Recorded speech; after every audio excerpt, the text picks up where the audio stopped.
Bom dia, tô eu aqui de novo, rouca. Ontem eu tava bem pior, então esses dias não deu pra eu vir.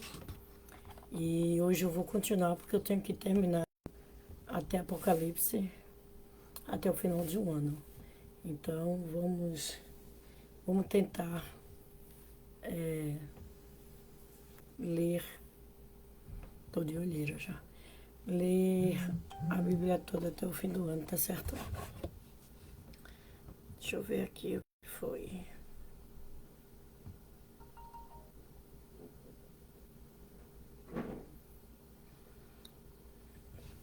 Então eu vou sair um pouquinho da tela. Deixa eu soltar porque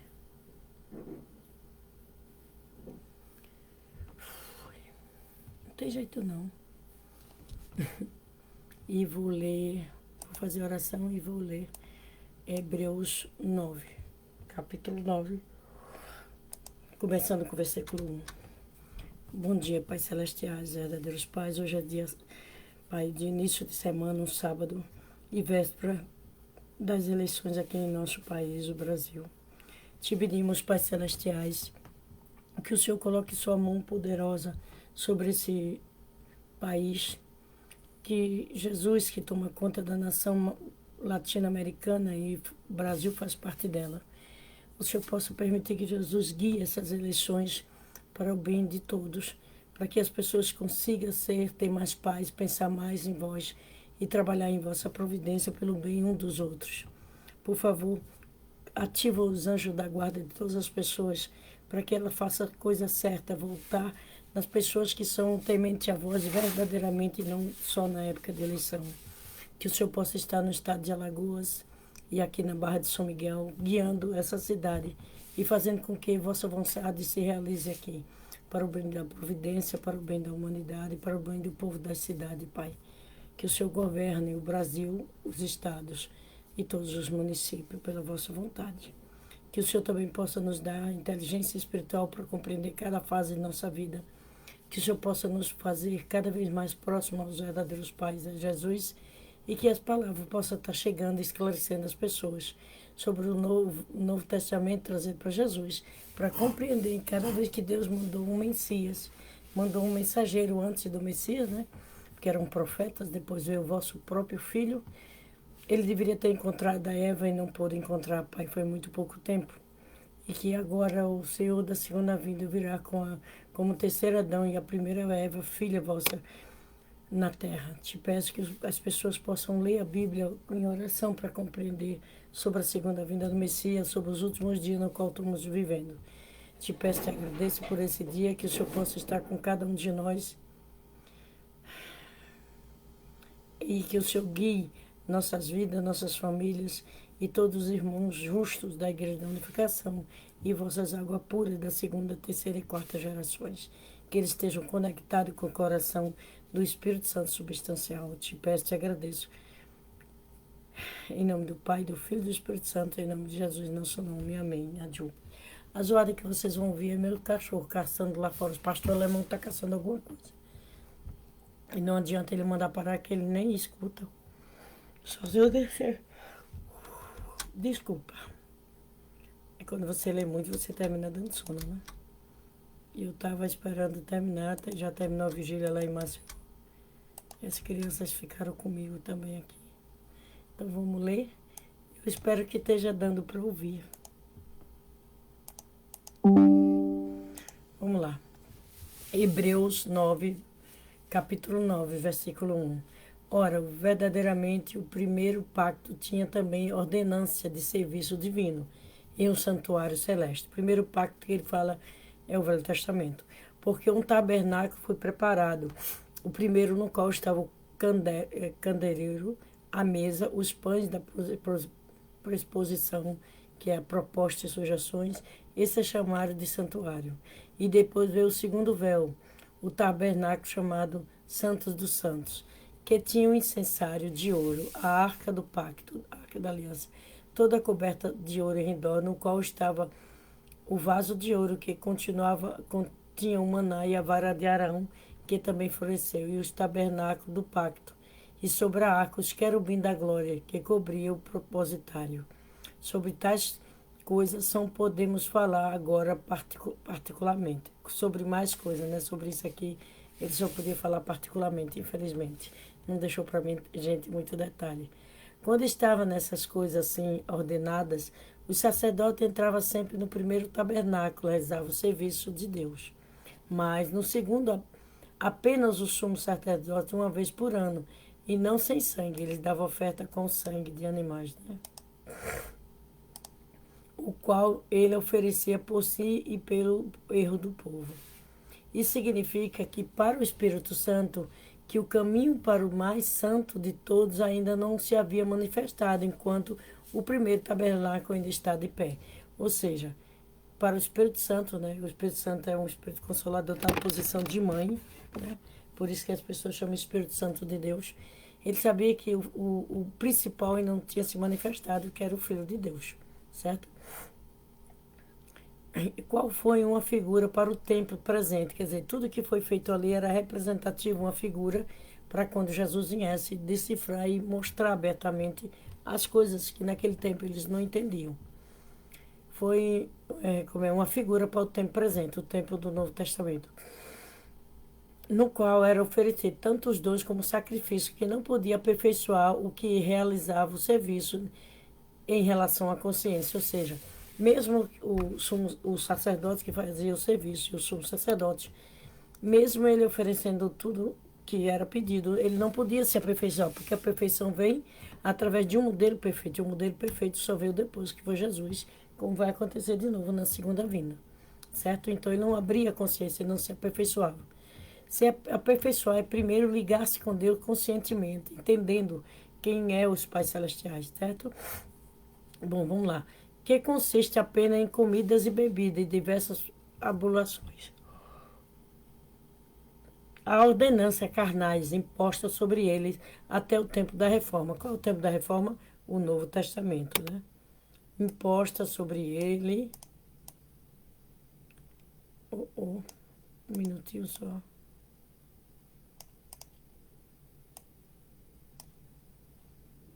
Imposta. Um minutinho, tem que desfazer aqui.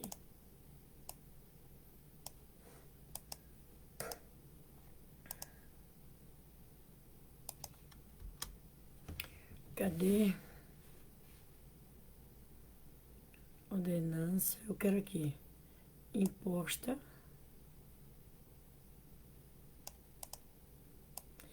Tem hora que eles não querem soltar o que a gente quer fazer.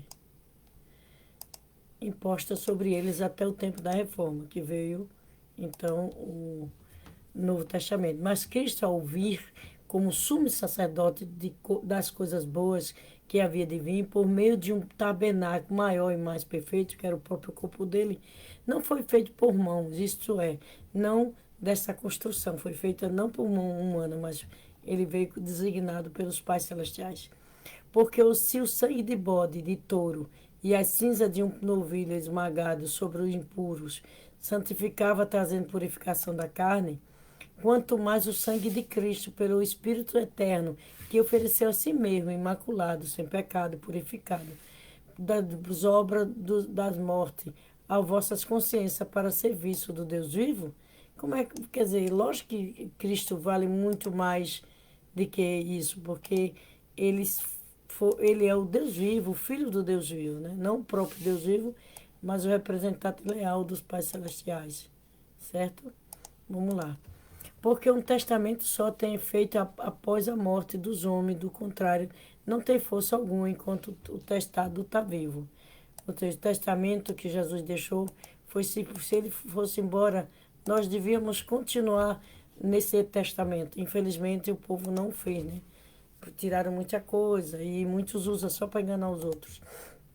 Pelo que nem o primeiro testamento foi dedicado sem sangue, pois quanto Moisés anunciou a cada preceito, todo o povo segundo a lei, ele tomou o sangue dos novilhos e dos bodes com água e purpúrea, e isopo e aspio, jogou, né, por cima, tanto ao propositário, livro como todo o povo. Quer dizer, ele próprio livro, os 10 mandamentos, Ele jogou essa de água com sangue de todos os animais que eu falei, como também em cima do povo, para purificar aquela pessoa, dizendo: Este é o sangue do testamento que Deus tem ordenado por vós. Ou seja, Deus estava ordenando que ele fizesse isso, então ele fez, e para testificar que ele seria o herdeiro das palavras de Deus, certo?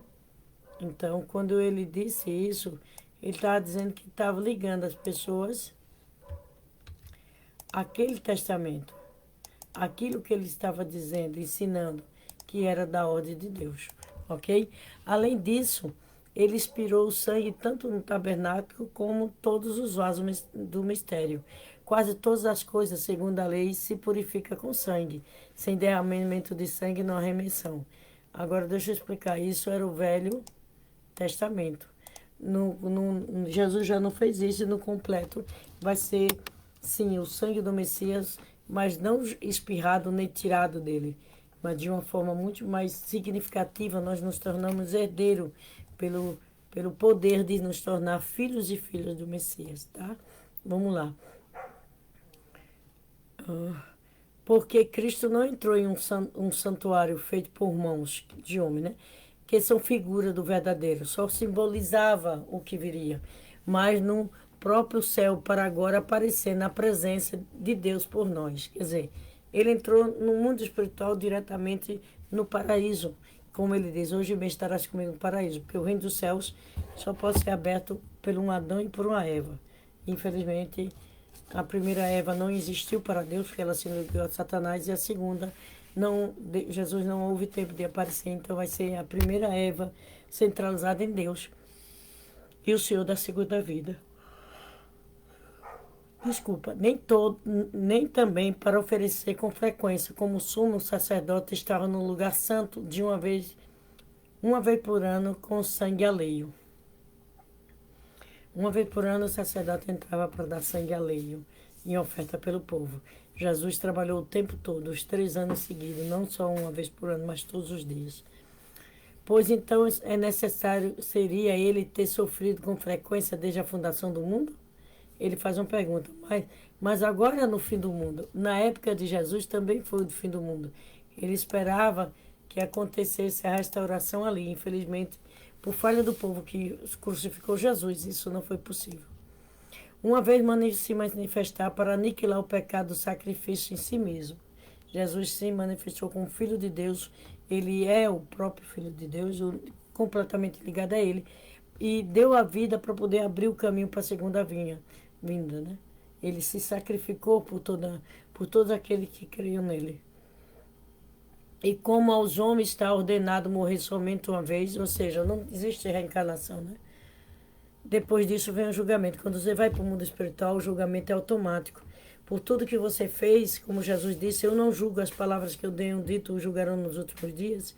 As palavras de ensinamento que não foi cumprido será o nosso julgamento. Como Jesus disse: pelas palavras serão julgados e pelos seus atos serão julgados, condenado ou honrado. Então, o que nós estamos fazendo não liga diretamente com os céus ou com o inferno. É nós que temos essa responsabilidade, porque Jesus ensinou grande parte de tudo que ainda havia de acontecer, e disse que quando o Messias viesse, trazia o livro de 7 selos. Então, vai ter mais ensinamento, mais abertamente, ok? Assim também, Cristo ofereceu-se só uma vez para levar o pecado de muitos, não de todos, e para aqueles que o buscam. Para aqueles que o buscam, ele aparece pela segunda vez, sem pecado, para a salvação. Ele não apareceu? Ele apareceu. A segunda vinda do Messias aconteceria depois de 2000 anos. Mas Jesus apareceu para os discípulos depois que ele foi crucificado. No terceiro dia, depois de voltar do sepulcro, Jesus foi e falou com os discípulos. Ele apareceu tanto com o que eles não o reconheceram, como também numa porta, uma casa fechada. Então ali era o Espírito verdadeiro de Jesus, com as portas e janelas cerradas. Espero que tenham gostado da leitura de hoje. Desculpa a voz. E vamos orar. Obrigado quem está aí, daqui a pouco eu vejo. Boa noite, Pai e Mãe Celestiais. Boa noite, verdadeiros Pais. Jesus, te peço que nos dê entendimento cada vez mais para que possamos entender tudo o que aconteceu no Velho Testamento, para não repetir na segunda vinda do Messias, do terceiro Adão e a primeira Eva. Bondoso Pai, te pedimos que o Senhor possa empolgar, orientar os cristãos no mundo para que ele ore para saber sobre a segunda vinda do Messias, já que já estamos nos últimos dias. E como Jesus falou, quando acontecesse tudo isso que ele anunciou em Mateus, Marcos e Lucas, em Mateus 24, sobre as coisas que iam acontecer na segunda vinda do Messias, guerra, muro de guerra, pai contra filho, filho pai com pai, tantas outras coisas que ele anunciou. Tudo isso está acontecendo hoje em dia. Então quer dizer que ele já está à porta da porta. Precisa eu encontrar o Messias, precisa as pessoas encontrar, que elas orem e perguntem diretamente a Jesus ou nos perguntem sobre isso. Te pedimos que o Senhor possa manifestar esse desejo através dos anjos da guarda das pessoas, para que todos nós possamos ter a oportunidade de viver na segunda vinda do Messias, na era do segundo Adão e da primeira Eva, para que o Espírito Santo substancial guie nossas vidas. Te peço e te agradeço por mais um dia e que todos tenham uma semana tranquila e uma votação centralizada nas coisas boas, não por dinheiro, não por ganância, não por amizade, mas que seja boa não para uma pessoa, mas para toda a comunidade onde eles vão eleger seus prefeitos e seus vereadores. Senhor, Pai, por favor, Pai Celestiais, permita que Jesus possa, sim, orientar essa votação e tomar posse do Brasil para ser entregue aos verdadeiros pais, aos nossos filhos. Te peço e te agradeço em nome do Santo Pai, Santo Filho, Santo Espírito Santo, em nome de Jesus, em nosso nome. Amém. Adiu. Muito obrigada. Eu espero amanhã estar melhor da voz e que nós possamos continuar lendo, porque tenho que chegar até Apocalipse. Um bom dia e um bom final de semana, centralizado nos Pais Celestiais.